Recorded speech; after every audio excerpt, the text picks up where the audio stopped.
Boa tarde, pessoal de casa. Eu sou Valentina Laion e esse é mais um Linkados na Área, nosso programa de entrevistas da SPM. Agora estamos fazendo em casa, respeitando o isolamento social. E eu sou Isabela Pascucci. Hoje vamos falar como a comédia vem se inovando em tempos de quarentena, principalmente no mundo digital. E para isso, chamamos o ator, diretor e roteirista do Porta dos Fundos. Além disso, ele participa de outros projetos, como Anões em Chamas e Amigos da Luz. Estamos falando dele, Fábio de Luca. Fábio, obrigada por aceitar o nosso convite de entrevista virtual. É uma honra ter você aqui. Obrigado, gente. Para mim é uma honra também. Valeu pelo convite. Vamos bater um papo.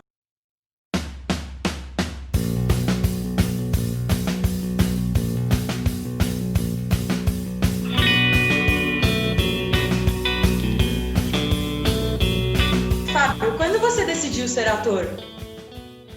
Rapaz, isso é difícil de dizer assim, porque meu primeiro contato com o teatro era muito pequenininho. Eu morava em Campo Grande, na região norte aqui do Rio, e num clube teve uma peça, uma apresentação de uma peça da Maria Clara Machado, que era Pluft e o Fantasminha. Primeira peça que eu vi na vida. Eu fiquei absolutamente encantado. Eu devia ter uns 6 anos, talvez 7, ou um pouco menos. E nessa peça tem piratas, tem fantasma, e eu fiquei olhando aquilo assim com uma impressão de que era uma televisão em tempo real. Eu não conseguia entender bem se aqueles piratas, como era possível piratas existirem e estarem ali na minha frente. Depois, como é bastante comum no teatro infantil, esses personagens cumprimentam a plateia, ficam na saída do teatro, falando com as crianças, tirando foto. E eu fiquei assim, louco, agarrei na perna de um pirata, fiquei lá olhando para ele, louco, enlouquecido com aquilo. E aí, desse dia, eu pensei, bom, ou eu vou ser pirata, ou eu vou fazer isso. Aí eu comecei a brincar de teatro na escola e tal, mas sempre reproduzindo essa mesma peça. Eu sempre era um pirata, não sei o quê, tinha uns fantasmas, só essa referência que eu tinha. Mas aí passou muito tempo, fiquei adolescente, fui ter espinha, fui ter outras prioridades da vida, esqueci isso e mais à frente tive novamente um encontro com o teatro na escola, um colégio que eu estudei que tinha um evento chamado Noite Artística, onde os alunos se apresentavam e tal. E eu, gostava de aparecer, tudo da pinta, fui lá fazer uma peça e depois me encantei, aí fui fazer curso, e tudo rolou. A gente sabe que você não foi comediante, né, na sua vida inteira no teatro. Como você viu que essa era uma área que poderia te dar sucesso ou que você se encaixava mais? Pois é, eu a princípio comecei a trabalhar mais com teatro infantil, lá pelos meus 19, 20 e poucos anos, principalmente com teatro infantil. Mas sempre gostei, mesmo nas peças infantis que a gente trabalhava, o humor era muito presente. Porque o humor, assim, ele tem uma característica boa, e quando toda peça infantil, né, sempre tem uma boa mensagem, uma lição de moral, aquela coisa toda, as peças sempre falam de algum tema edificante de alguma maneira para as crianças, o humor quebra um pouco a pieguice, né? Você vai falar, por exemplo, de uma peça infantil sobre meio ambiente. Aí você faz uma plantinha, não sei o quê, uma árvore, um caçador, aquela coisa, o lenhador, aliás, que vai cortar. Isso pode ser um pé no saco se não tiver uma graça por trás. Então fica só um discurso. Crianças, não cortem as árvores, cuidem das plantas. Então, o humor, para mim, para todo mundo, né, que trabalha com isso, sempre empacotou muito bem as mensagens, né? Então, por exemplo, lá no Porta tem uma preocupação grande com críticas sociais, críticas do cotidiano e retratos do cotidiano. E o humor é perfeito para a gente poder olhar essas coisas e rir da gente mesmo sem se ofender, isso quando está dentro do limite do aceitável e tal, nesses tempos, principalmente de preocupação, né, com o politicamente correto. Falando um pouco sobre a comédia, que você agora acabou de citar o Porta, você já passou pelo Parafernália também, né? Que é outro canal de comédia conhecido no YouTube. Você sente muita diferença entre os dois canais, de público, ou seja, de conteúdo? De público, sim. O Parafernália ele teve várias fases, em de várias fases editoriais, digamos assim. Eu participei numa época de lá, como roteirista e como ator, numa época em que ainda era um foco num público um pouco maior, mais de 20 anos, 30 e pouquinhos e tal. Hoje, o Parafernália parece estar mais focado num público uma faixa etária um pouco mais nova, né? A galera do colégio, então tem muitos vídeos de colégio, de coisa. Eu não cheguei a pegar essa época. E o Porta sempre teve um público um pouco mais velho ainda, né? A gente lá no Porta fala para um público de uma faixa etária dos 30 para lá, embora a galera mais nova também goste, mas sempre são assuntos que têm mais a ver com a galera de 30 a 40 daí para cima. Então, acho que essa diferença maior que eu senti foi com relação ao público-alvo mesmo. E você acredita que tem muita diferença em fazer humor da internet ou por outros meios? Cada meio, né, tem uma linguagem específica, né? Mesmo no audiovisual, as subdivisões, o cinema, TV, internet, e dentro da internet também, YouTube, Instagram, Facebook, cada uma dessas plataformas e estilos, né, de meios de exibição do audiovisual é muito diferente um do outro. O humor, ele tem uma essência igual em qualquer plataforma, né? A gente no humor tem algumas regras, alguns caminhos, né, de construir o humor. Os grandes teóricos já escreveram livros sobre isso, como é que se constrói uma piada, o que é engraçado, enfim. E isso tudo é a nossa matéria-prima, né, que é a natureza humana, basicamente. E os seus erros, os seus tropeços, os seus equívocos. É o palhaço tropeçando e a gente rindo da cara do palhaço, porque a gente também tropeça. Mas no teatro é uma coisa, no cinema é outra, na TV é outra. Cada um tem uma respiração e um ritmo bem diferente. Como eu disse, no próprio internet, o YouTube, por exemplo, é um lugar onde você pode trabalhar vídeos um pouco maiores. No Instagram, não. No Instagram, as pessoas no Facebook não têm paciência para vídeos de mais de 1 minuto. Então, isso vai diferindo um pouquinho em cada plataforma. Um dos seus diferenciais é o humor espírita. Você pode explicar um pouquinho melhor para a gente sobre esse assunto? Claro. Então, a gente, quando é artista, a gente gosta de falar do que a gente é feito, né? Todo artista se expressa, e isso vai do ator ao comediante, ao pintor, ao escultor. A gente sempre... essa é a inquietação de qualquer artista. A gente tem alguma coisa que a gente quer comunicar e a arte é o meio que a gente encontra para isso. Eu sou espírita, sou espiritualista, acredito nisso, isso é uma parte muito importante da minha formação. Então, uma maneira que eu encontrei de expressar isso, de falar para o mundo sobre as coisas que eu acredito, foi através do humor, porque é meu ofício, é meu trabalho e é um meio de comunicação, como a gente conversava agora há pouco, bastante eficiente para empacotar essas mensagens sem ficar muito piegas. Porque tem nos produtos artísticos que provêm de alguma filosofia religiosa ou de qualquer forma transcendental, pode se tornar também muito chato, fica aquela coisa de ficar ditando regra, de conduta, não sei o quê, mas dá para fazer isso de uma maneira mais engraçada, principalmente quando a gente começa a criticar através do humor os nossos defeitos, né? O egoísmo, a vaidade e tal. E aí, lá no canal Amigos da Luz, que é o canal onde eu desenvolvo esse trabalho com o espiritismo, a gente procura falar um pouquinho sobre as bases do espiritismo, que é a reencarnação, a vida após a morte, a mediunidade, mas sempre como uma saída para as nossas inquietações humanas mesmo. O senhor está vendo que eu estou aqui de joelho hoje, é uma súplica muito importante que eu tenho para fazer. Eu não estou querendo cobrar o senhor, pelo amor de Deus, não é isso. Mas eu fiz uma lista. Amar o próximo, eu amo o próximo. Eu amo o próximo, eu amo o próximo do próximo, que já não é nem tão próximo, assim eu tô amando também. Pra garantir, eu tô pegando um raio aqui de 1 quilômetro, tô amando. E você acredita que o humor agora na quarentena tá sendo mais importante, levando em conta que ele é uma maneira de quebrar, né, essa continuidade de rotina na pandemia para não virar um dia da marmota para sempre? Total. Acho que a arte como um todo tá tendo um papel assim, nossa, importantíssimo, né? E que bom, porque a gente vem de um momento em que os artistas e a classe artística tem sido um pouco marginalizada por um grupo, infelizmente, né? Como gente que fica mamando nas tetas da Lei Rouanet, não sei o quê, enfim. E aí a gente já ouvi muito discurso de artista é bobagem, para que artista? Eu já precisei de médico, já precisei de um mecânico, de um arquiteto, mas nunca precisei de um ator. Nunca tive que ligar para uma emergência, me manda um ator, pelo amor de Deus. Não. Mas a arte é, sim, um bem que a gente tem e que nos ajuda na saúde mental. E na quarentena está sendo importantíssimo, porque as pessoas estão tendo que... estão com tempo livre para isso e estão precisando consumir arte, aquelas que podem estar em casa. A gente sabe que essa não é uma realidade de todo brasileiro, infelizmente, que alguns precisam de fato sair e tal. E o humor, nesse contexto, também tem um papel muito bom, que é de trazer um pouquinho de leveza para um período difícil, né? Um período de medo, de angústia natural, que todos estamos, de estresse por estar fechado em casa, incertezas quanto ao que vai ser o mundo depois desse período. Então, o humor pode trazer um pouquinho de de aconchego, assim, pra gente... Quando ri, a gente se desconecta um pouco desse clima mais pessimista. Né? E sobre a produção de conteúdo para o Porta dos Fundos agora na quarentena, como anda sendo o processo criativo de vocês? Mudou alguma coisa? Mudou. A gente tinha periodicamente reuniões de roteiro, ainda temos, mas agora acontecem nesse esquema que a gente está aqui, né, virtualmente, em videoconferência.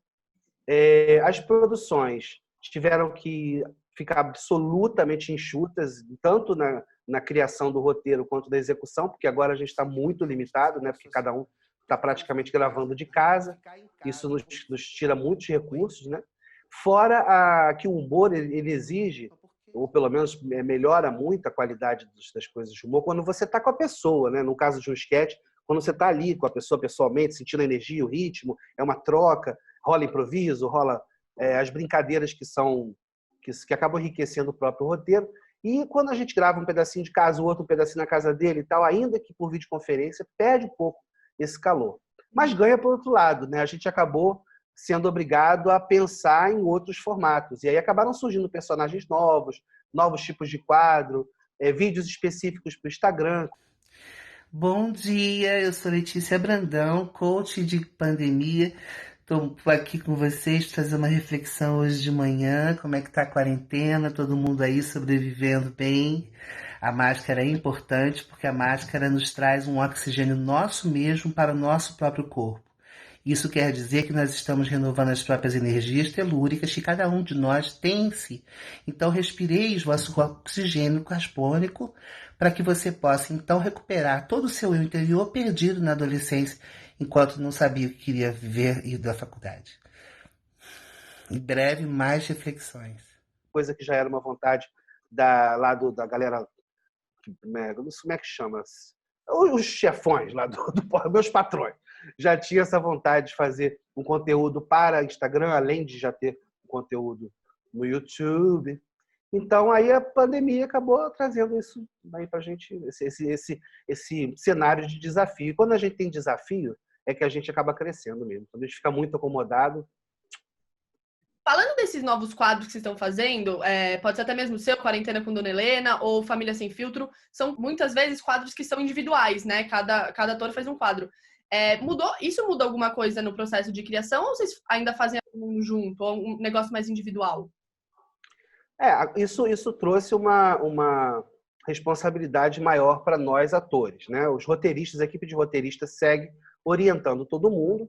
Nós temos um time muito bom de roteiristas que nos dão o apoio, no caso, por exemplo, da Dona Helena. Eu escrevo os roteiros e passa por essa equipe de roteiro que avalia, corta, inclui, melhora, e aí em seguida isso vai para uma aprovação superior dos nossos, vai lá para os sócios, para o Fábio, para a galera lá de criação que são responsáveis pelo conteúdo, e aí aprovado volta para ser gravado efetivamente. Coisa que antes não, antes eu já recebi o roteiro pronto, eu escrevi um ou dois que foram, mas não era nada que eu tinha que fazer. Agora escrever roteiros é parte também do meu trabalho lá. E isso exigiu que a gente se dedicasse, né, mais aos quadros desde a sua gênese, né, desde o momento em que ele começa a ser escrito. Isso me dá uma azia danada. Eu preciso de ter uma coisa para passar, porque senão não desce bem pela vesícula. Então, como acabou a minha manteiga, eu tinha aqui muita álcool gel que eu comprei. E aí eu passei só para ver... A vovó tá comendo creme crack com álcool gel, gente.